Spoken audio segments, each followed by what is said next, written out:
Hello, and welcome to Tampa Treasures, a show about your Tampa parks. I'm your host, Jessica Perez. First up on the show, correspondent Lori Potier-Brown takes us on a tour of the historic Sulphur Springs Park. Once a major tourist attraction, the park is being renewed to serve a new generation.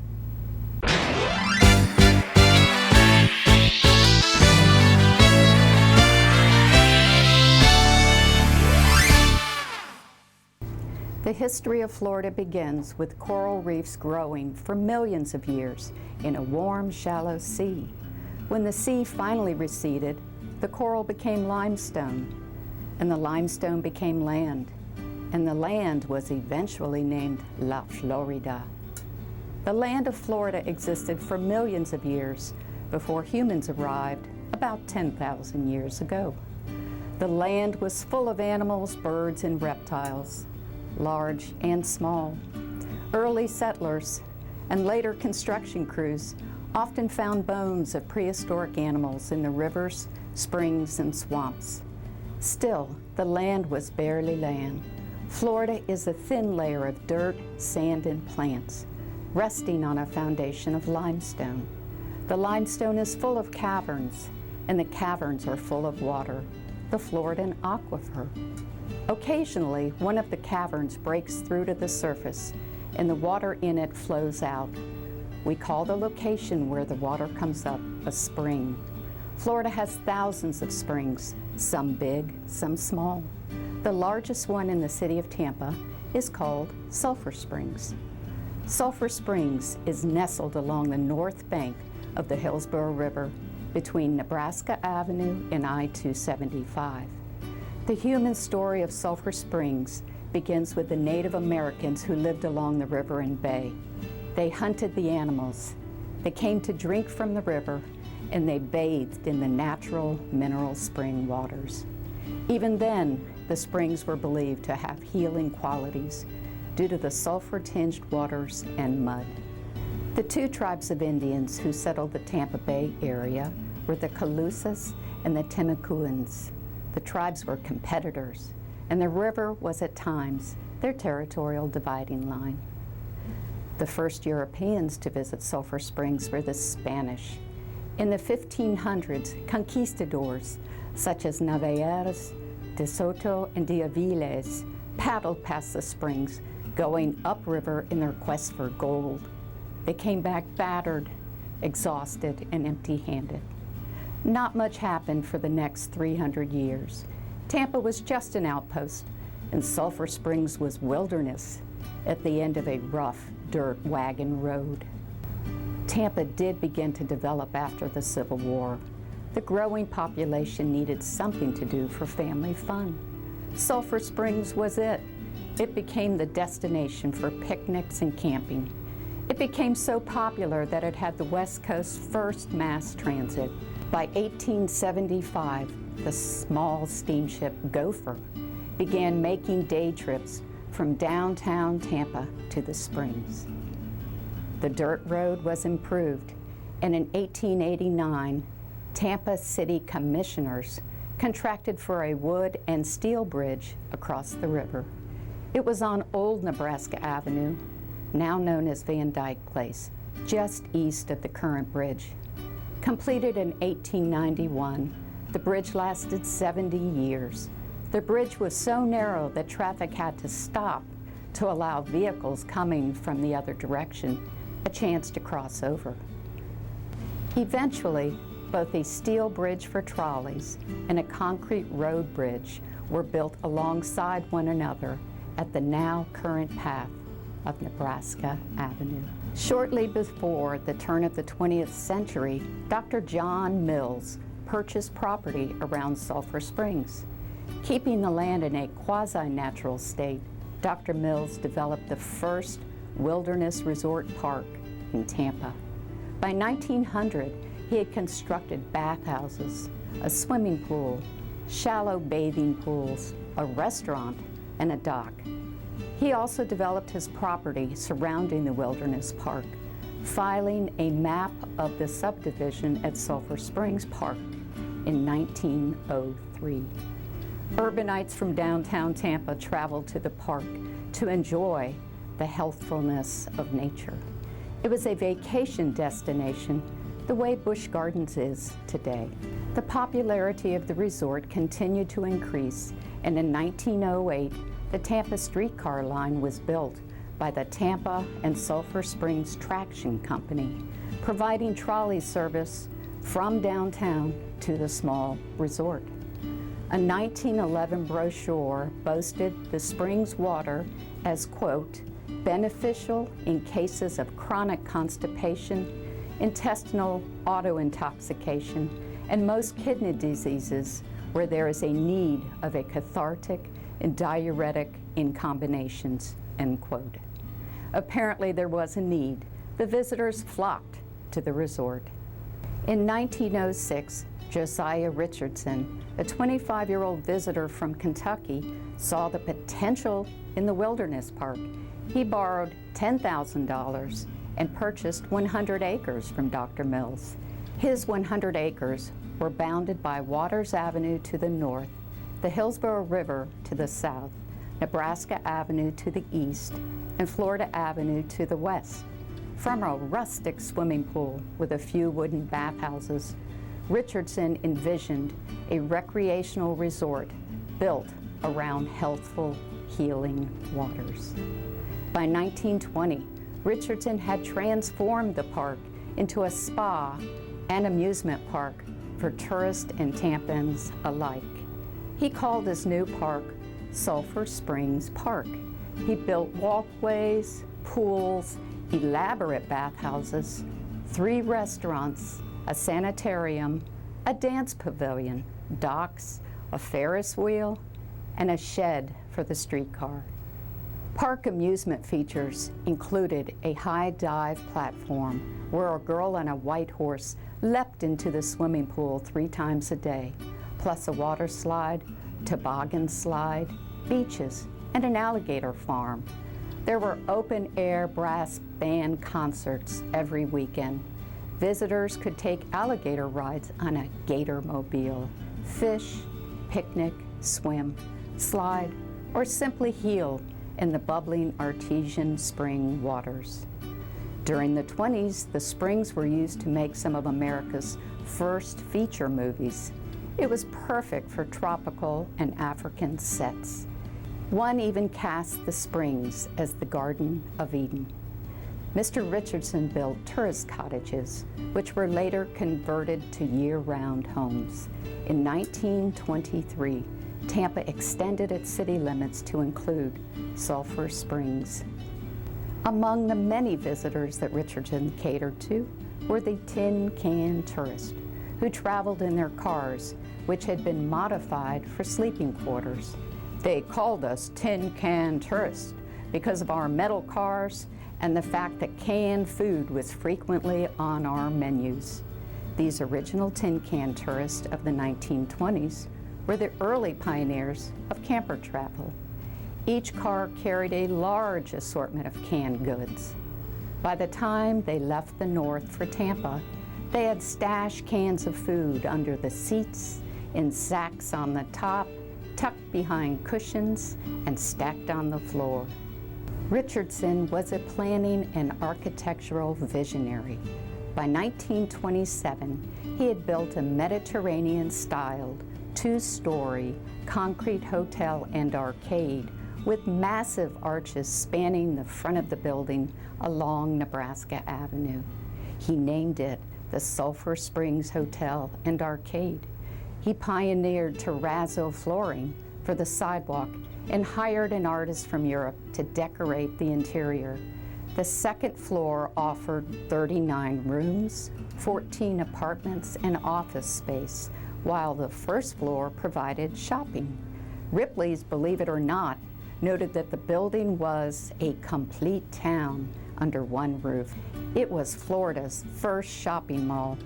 He also built the Springs Movie Theater, which is still standing and is now a concert venue and sound studio. Richardson continued building his dream. He hired architect Grover Poole to build a 225-foot Gothic Revival tower costing $180,000. Descending 45 feet into solid rock over an artesian spring, the tower provided water for the new hotel and residences. When it was operational, the tower stored 200,000 gallons of water. The tower is one of only 2 such remaining structures in Florida and is a local historic landmark. With the recent addition of uplighting at night, the tower is a genuine Tampa landmark. Richardson also built an octagonal-shaped bandstand, which became his permanent monument.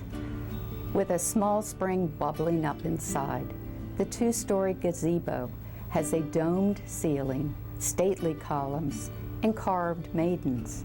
Fancy curling letter R's adorn the structure like family crest. Though it has never been designated a historic landmark, there is no other structure like it in Tampa. In 1933, torrential rains caused severe flood conditions on the Hillsborough River. The Tampa Electric Dam by Relout Park collapsed.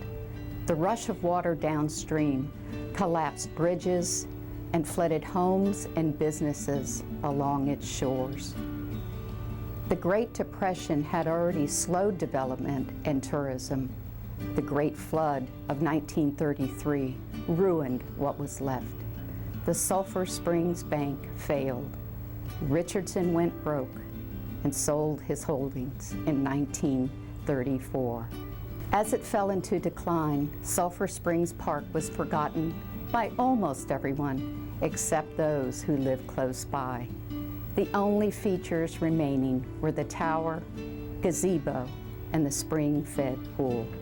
There was a partial revival in the area during World War II. A restaurant and dance hall were built for the entertainment of all the military personnel that came to the area during the war. It was one of Tampa's hottest night spots in the 1940s. After the war ended, most of those soldiers and airmen went away. So did the glamour.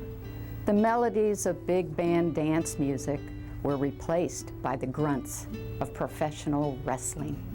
The area was forgotten again. The best-known landmark was a drive-in theater next to the tower. The tower itself hadn't functioned since the flood. It began to be the place for daring high schoolers to hold ghost parties on dark nights. More damage was done in the early 60s when I-275 was built. It went right down the middle of the park, separating the springs from the tower. The whole Sulphur Springs neighborhood had lost its soul. The city purchased the pool in 1959 and ran it as a city park. In the mid-70s, the hotel and arcade were demolished for dog track parking. Over the years, the spring's water quality declined due to high concentrations of bacteria from sinkholes, stormwater flooding, and old sewer systems. The city closed the pool in 1986. For 15 years, the park, once so vibrant and alive, stood quiet and empty.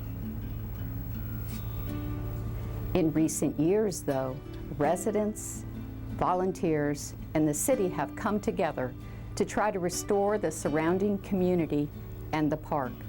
Grassroots organizations are still working together to engage the youth and preserve the rich cultural history. In 2001, the city built a new state-of-the-art 7,300 square foot heated and chlorinated pool adjacent to the original spring-fed pool. In the early mornings, swim teams and adults can be found doing laps. In summer, the kids' pool is filled all day with happy, splashing children from the Sulphur Springs neighborhoods. The city has restored the tower and gazebo. There is music in the air again. The Florida Orchestra now holds free annual outdoor concerts in River Tower Park. Neighbors come with lawn chairs, blankets, and picnic baskets to sit and talk. Children and dogs run around and drive their parents crazy. The evening ends with fireworks and the national anthem. There is now a pedestrian trail and boardwalk along the river under the interstate, once again linking the pool and gazebo to the tower. Sulphur Springs still has water flowing. It feeds into the river and plays an important role in Tampa Bay's ecosystem. Sulphur Springs water is mostly fresh and comes out of the aquifer at 72 degrees Fahrenheit. During the dry season and droughts, the spring provides much of the fresh water in the lower Hillsborough River, which has become quite salty. That is important to fish and the many birds that feed on them. In severe cold weather, the spring provides manatees with a warm water refuge from the cold. Fresh water is important to manatees too, because as air-breathing mammals, they must drink water just the way we humans do, and it has to be fresh water. In winter, you can often see manatees at play near the spring. This past winter, a family of 7, including babies, wintered at the mouth of the spring. The City of Tampa's Sulphur Springs Park is open for your pleasure. Come and visit us. You can swim laps, slide into the pool, picnic, fish, or play volleyball in the sand. You can walk just to the east and visit the new Sulphur Springs Museum. If you want, you can just relax and stroll along the river the way your grandparents used to do, seeing the moonlight sparkle on the water or the tower standing against the sky with the palm trees is as beautiful now as it was 100 years ago.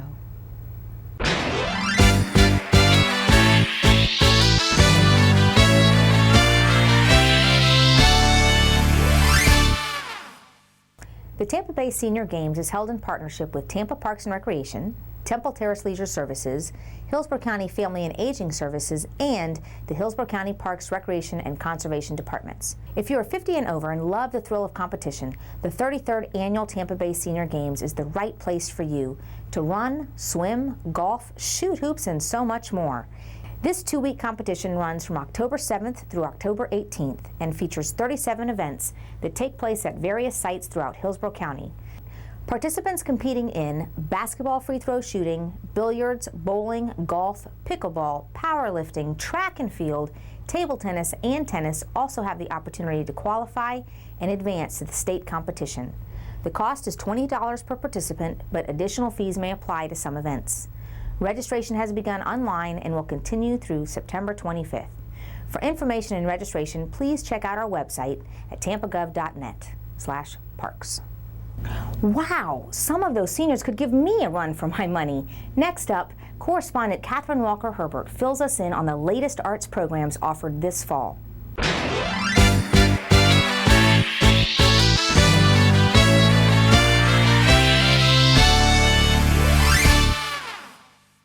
Thank you, Jessica. Expressing yourself is one of the many joys of the artistic process. At the Hyde Park Art Studio, we're offering a new, exciting way for children to create using the camera and a computer. The stop-motion animation class allows children the freedom to develop the storyline, write the script, build the set, create the characters out of clay, work on lighting, and be behind the camera shooting. They shoot their animation using a DSLR camera on a tripod, and they use a remote. They really feel like they're on a real movie set. After shooting their movie, they record the dialogue. Here they have the chance to add silly or serious voices to add life to the characters. This part of the process connects the children to their animation and gives them a chance to be physically present in their movie by using their voices. To finish their project, they're involved with the editing, giving cues as to where certain sound effects go and which songs fit with their movie if they choose to have music. Another form of stop-motion animation uses the children instead of clay figures as the characters of their movie. They draw the scenes instead of build their set and use music and sound effects instead of dialogue.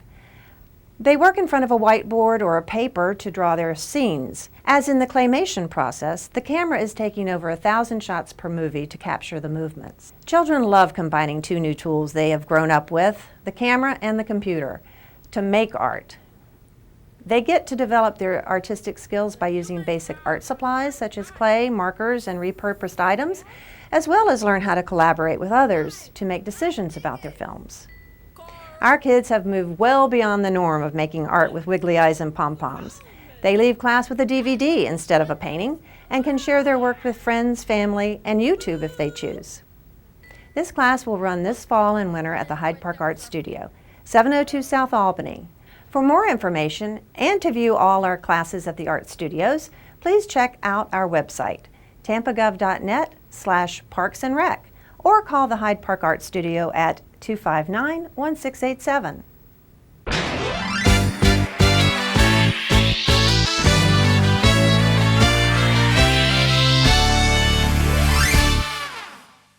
Thank you, Catherine, and thanks to all of you for watching Tampa Treasures. I'm your host, Jessica Perez, and we look forward to seeing you next time.